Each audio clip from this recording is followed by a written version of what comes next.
I'm Jerry. I'm Allan. I'm Arnett. We are Bourbon Buds.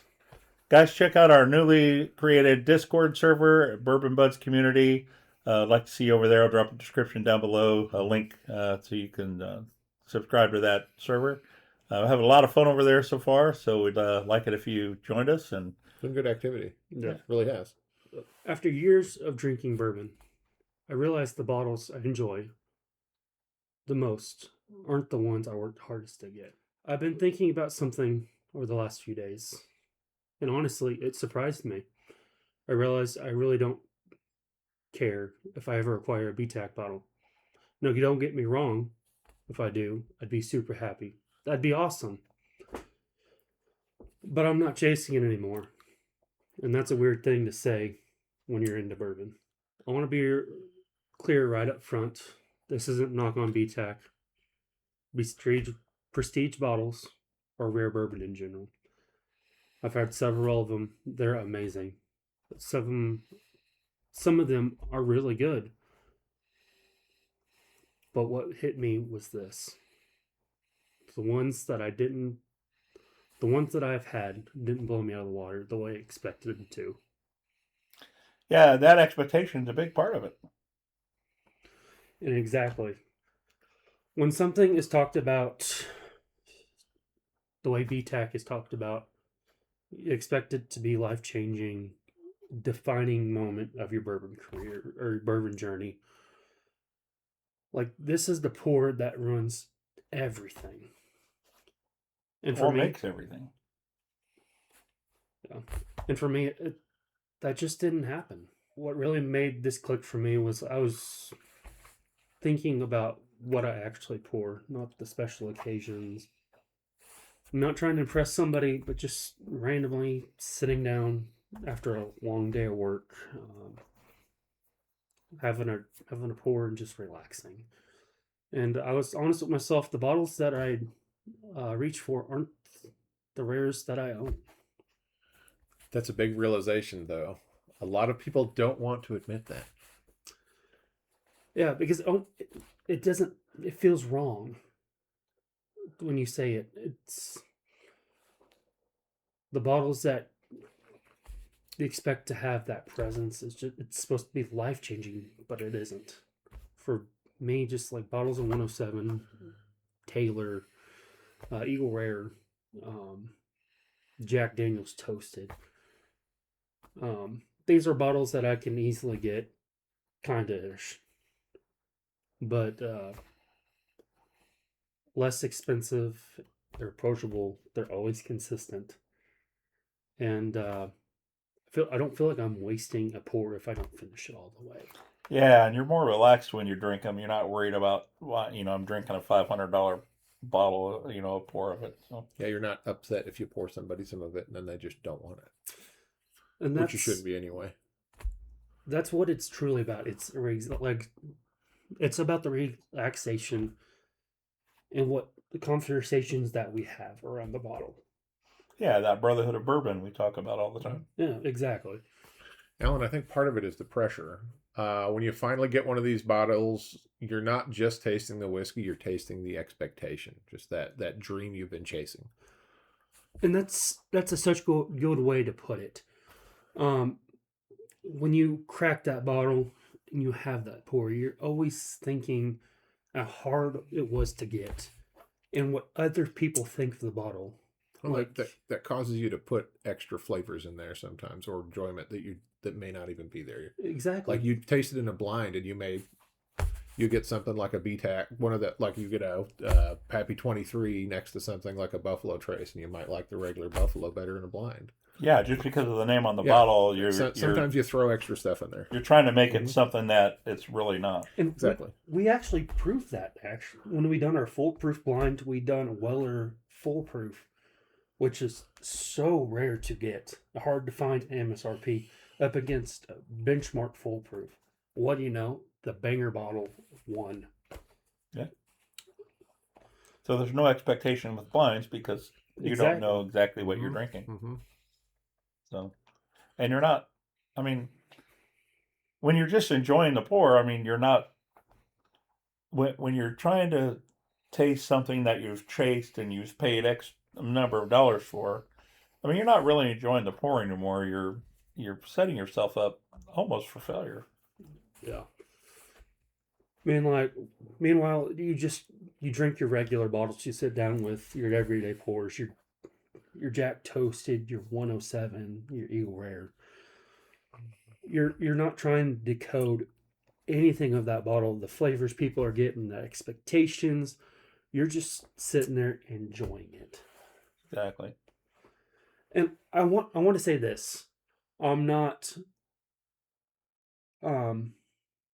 being rude. I'm not being snobbish or anything like that. BTAC definitely deserves reputation along with other big expectation brands like the Old Fitzgerald, Pappy, Russell's.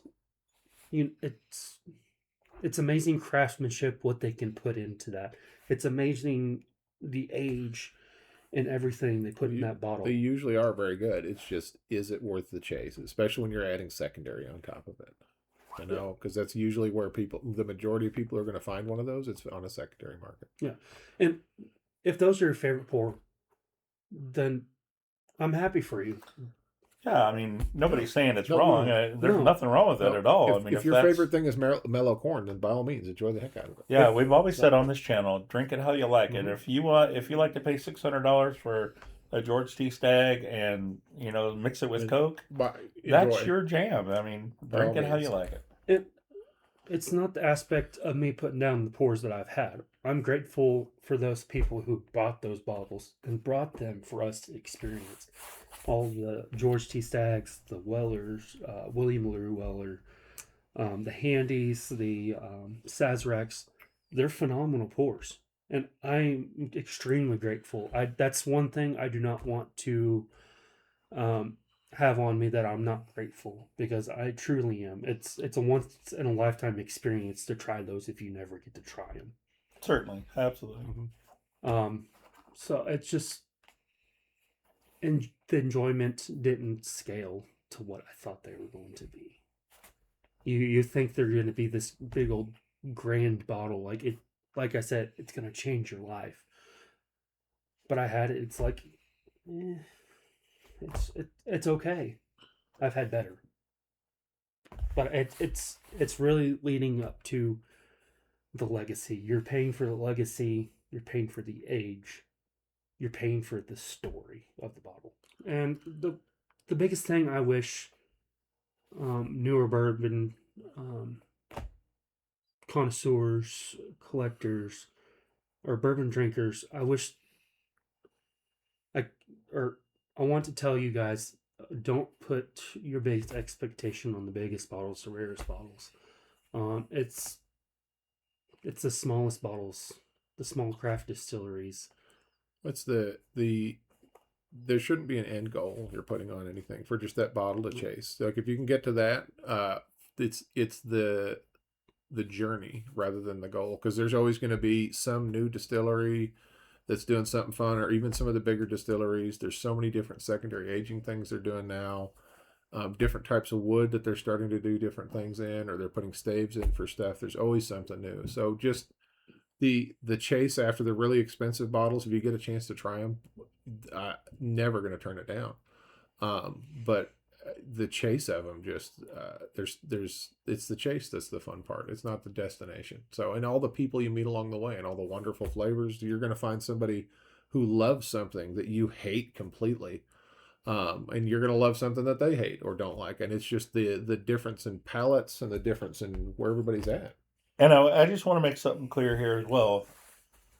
You'll run into what some would call whiskey snobs, what someone would call, perfectionists or whatever. Uh-huh. And they are going to have a mindset of, this is what I like. Everything else is junk. If you drink the junk, you're not a real whiskey drinker. And that, Yes. that drives me crazy. Drink it how you like it. Mm-hmm. If someone likes a 95.5 rye and that's all they like, that's their palate and that's what they like, and that's okay. If I like a wheated whiskey, that's okay. Yeah. So don't let someone bully you into No, enjoying what they like. enjoy the camaraderie of this hobby, because there's so many good people out there who like so many different things. If And they're don't not wrong. No, they're not. Don't be upset if they don't like something you like, and don't if they're upset by something that you like that they don't, then that's their problem. And most people out there are not. I mean, most of the people I've run into, especially in our area, we are blessed to be living in this area with the connoisseurs we have, the shops that we have, the bottle shares, the different get-togethers and stuff. There's just so many wonderful people in it too. I've met some amazingly kind-hearted and charitable people in this. It's been great. Yeah, but if I were starting today, I'd spend way less chasing the hard to find bottles. They're good, but there's other bottles out there that is just readily available. That's just as good. Yeah, and this Jack Daniel's 10-year offering that we have in front of us is a perfect example of that. I have wanted this bottle since I started my bourbon journey, but I wasn't in a hurry to go chase it. I wasn't going to pay secondary market for it. And when it came available to me, it came in at the right time, at the right price, and it was absolutely well worth the wait. I paid MSRP for this bottle, and I couldn't enjoy it anymore. Great bottle. It's just perfect. So Yeah, I'd also just tell myself to stop assuming expensive bottles. Yeah, that's never. I've had some expensive better. bottles that have been terrible, and some cheap bottles like that $35 one that you got up in at ABV Barrel Shop. That's delicious. Yeah, and it's cheap. So yeah, but that mindset it takes a lot of time, and it's like a culture change. I mean, when you get into bourbon and everybody teaches you to go chase the BTACs and chase the unicorns, and it's that's a culture change and a mindset change. It just takes time to happen. it definitely does. That's a big drastic change. Just all in all, if I ever get a chance to buy BTAC at MSRP, I'd be gladly take that chance. I'd be happily to get that bottle at $150, but anything over that $150, it is not worth it. Yeah, I mean, who wouldn't, right? yeah, that's it. If you get a chance to get it at MSRP, it'd be silly not to. And then it's one of those things, especially with the culture we've got around here, that it'd be something you can take and let everybody else enjoy. Absolutely. You're definitely going to take it to a bottle share. Just that nothing in this hobby is worth hoarding. Now you may not let every single person drink your super high end stuff if they're brand new into it, because they're just going to taste fire. Once they can, their palate, like I've got a friend who's very, very new into bourbon. Once his palate like grows a little bit, I'm definitely going to be sharing a lot of stuff with him. But right now, if I gave him something that was a higher proof, it would just taste like fire. So in that case, that's the closest to snobby I get, is I know you're not going to enjoy this, so I'm not going to give it to you until I know your palate's developed to enjoy. Then share away. Yeah, bourbon was made to be shared. I mean, and if I never get a BTAC, I don't need it to enjoy bourbon. Yeah, there's plenty of more bourbons out there that's undiscovered by people that I'm sure I'll enjoy. But it's made the whole thing, my bourbon journey, more fun. Mm-hmm. Yeah, and certainly, we've had an opportunity to try those, the WLW, the George C. Staggs, the Sazeracs, etc. We've had those opportunities thanks to friends and our bottle share, the Brotherhood of Bourbon and our bottle shares. We've had that opportunity. So maybe it's easier for us to say, I don't need to go chase those bottles. But I think it does make it more fun. So now we can go try all these other bottles at $60 a bottle versus spending $600 on one bottle. So, and I really think where you're trying to get with this, Allan, is it's not that those things aren't great. It's the fact that you shouldn't focus, especially if you're newer into this, don't focus all of your energy into that. Try some of the small distilleries, try some of the cheaper stuff, go to some bottle shares. There's so many different things. But don't focus every single bit of your energy into that, because you're gonna lean over to pick up a quarter and $100 bill's gonna fly past you, kind of thing. Yeah, and through my experience, you chase some MSRP, you don't Yeah. get them. It's just Yes. going to lead to heartbreak. Yeah. You're going to be mad.